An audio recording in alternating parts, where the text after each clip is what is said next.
White seemed to be the color of the day. You know, Ivanka wore white, Tiffany wore white, Hillary wore white, Jill Biden wore white. I think this might be reflective of the fact that Hillary really did latch onto this color, because it just seems to, and it's a soft white, it's that winter white. I just think it's incredibly flattering, and I think what it does too is that it brings attention to you without making you, it makes you stand out as opposed to stick out, which is what a color like red would do.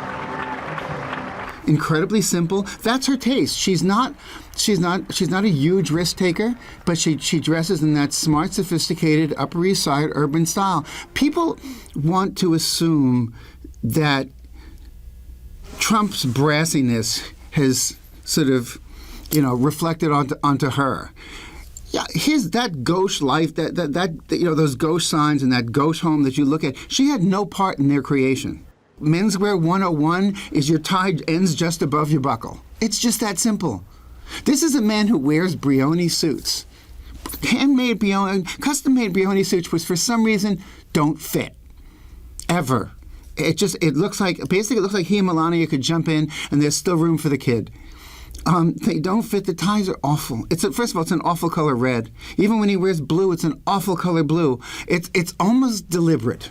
She made it possible for young people with talent to believe you will get noticed if you persevere, if you do your work, if you care, if you put it out there, if you work with as much skill in your head as you have in your heart. People will see you and people will find you. And there are so many young designers today, whether it's Jason Wu or Prabal Goring or Sophie TLA, who had the argument against Melania, but just so many who she has helped simply by putting on a piece of clothing, and as well, whether it's less expensive designs by J. Crew and H&M, to tell women of America how much money you spend is not indicative of how good you're going to look.